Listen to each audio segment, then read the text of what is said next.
And joining us now is the leader of the Conservative Party in the European Parliament, Martin Callanan. Thanks very much for being with us. Is any increase in the EU budget acceptable? In my view, no. I mean, we should be cutting back on the EU budget.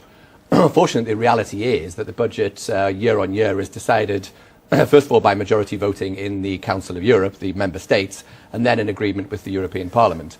And the problem is that as many states pay into the budget, there are an awful lot of people who get money out of the budget as well. And unsurprisingly, those that get money out of the budget are in favour of spending more. But expectation gets raised. David Cameron last year said, it would be unacceptable to raise the budget gets raised. Liam Fox this year says, it's a non-starter as an idea to raise the budget, and yet it's going to happen again. Well, we don't know it's going to happen again. I mean, there's a what very would your tough guess negotiation. be? My guess would be probably 2, maybe 3% again, roughly the rate of inflation. So a freeze in inflationary terms, but we want to see cuts in real terms. There are huge examples of waste in Europe where realistic savings could be made. I want to talk about the External Action Service, which for those not steeped in Euro jargon, I guess might be dubbed the sort of Europe's foreign ministry. Yeah. Is there mission creep going on there in terms of what its ambitions are and the way it flexes muscles? There's a massive amount of mission creep, and this is one example, of course, where savings could be made. The administration budget alone for the European External Action Service is £500 million. It has 7,000 diplomats in 137 missions across the world. It's 20 times the size of the British Foreign Office, and now they want a 6% increase in that budget as well. Of course there's mission creep. These people are going to do something with their time. But, OK, so then there's mission creep. What can the government do about it? What more should it be doing that it's not doing at the moment? Well, William Hague has come out in the last few days and said all British missions across the world have been instructed to come up with examples of mission creep and stop them doing it. However, the government's not setting a very good example. Only a few weeks ago, the British ambassador in the UN actually voted to allow the EU to have observer status to speak on behalf of the EU in the United Nations. This is not stopping them having mission creep, in my view. Right. So what should William Hague be doing? I mean, is he effectively trying to, bolt the door after the horse has gone? There is a certain element of that. I mean, obviously, the whole thing was set up under the Lisbon Treaty. Many of us believed there should have been a referendum on the Lisbon Treaty, and we could have voted against it. But unfortunately, it was forced through by the Labour government before we came into office. Sure, but we are where we are now. Yeah. I'm kind of what I'm trying to get at is what you think the Foreign Office could be doing that it's not doing or hasn't done. Well, first of all, they could have argued against the enormous budget that it's got in the first place. A lot of negotiations were done towards the end of last year when we first came into office. So they could have prevented some of it then. Now they could be setting an example. For instance, voting against them having observer status in the UN would have been a good start. So did William Hague have the wool pulled over his eyes, or we've just been discussing whether the Tory party's gone a bit soft on law and order. Could the same be said over Europe? I think it's very difficult when you're in office, the pressures from civil servants and the Foreign Office diplomats and others saying, well, you need to go along with this minister because we don't want to cause a row, we don't want to cause too much trouble. And, he has Libyan conflict and other things to deal with. But personally, I'd like to see him take a much more robust role in it. Yeah, you've got a long enough memory to know the famous phrase, advisers advise and ministers decide.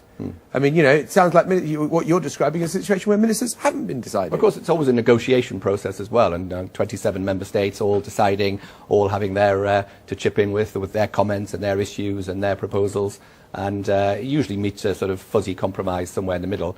But it really is about time that we started to reflect the mood of austerity which exists in all member states now. And many member states are cutting back even more than we are. We need to be spending less in Europe as well. OK, you talk about austerity all over Europe. I mean, it's a perfect point to bring in the whole question of whether Britain should be assisting Portugal, Greece in bailouts. In my view, no. I think the bailouts are hugely questionable. I don't see how you help countries that are already severely indebted by giving them more high-interest loans. It seems to me obvious, and all economic commentators say this. Greece is going to default at some stage. Portugal probably as well. We're now into a debate about who takes the losses. The more we pile loans on them, what we're in fact doing is allowing all the bankers and others who lent them to get out and leaving all the debts left with taxpayers. And I think that's wrong. But we're committed until 2013, aren't we? We are, because of this mechanism that Alistair Darling agreed to slightly before we came into office. I think that's legally dubious. It was agreed under a section of the Lisbon Treaty which deals with natural disasters, and I would like to see the government challenge it legally and refuse to commit any more taxpayers' money to these bailouts, which are not even going to help the countries concerned. Very briefly, this is another area where you believe your government is being a bit soft on Brussels? I think they could take a more robust line on bailouts, yes. OK. Well, who are the great net recipients of the EU money then? It's not France and Germany, is it? It's the new entrants to the European Union. It's mainly Eastern Europe and Southern European countries. So when people say the problem here is that France and Germany are always arguing for more money, they're not doing that for selfish reasons. They're doing that to keep... France and Germany are not arguing for more money. In terms of the relationship building that David Cameron is doing, Chancellor Merkel and Nicolas Sarkozy signed a joint letter with the Prime Minister actually calling for restraint in this year's budget and for a cash freeze. So in your view, if you actually did stand up to Brussels, that would be successful? Well, they are obviously a significant proportion of votes, but there are 27 member states. It's decided by majority voting. It also has to be agreed with the European Parliament, and unfortunately many of my colleagues in the Parliament think that more European spending, more European institutions is a political goal in itself.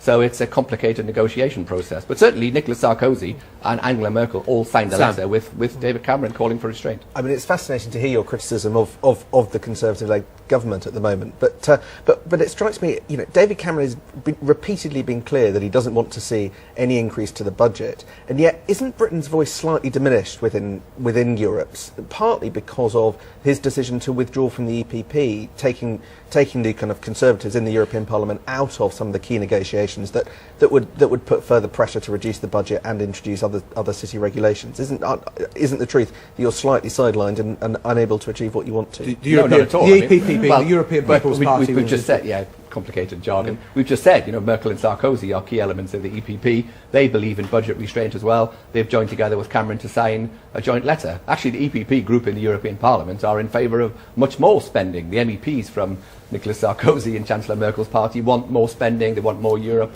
they want more integration. That's one of the principal reasons why we left, and I think David Cameron was quite right to do that. OK, Martin Callanan, thank you very much indeed for being with us on the politics.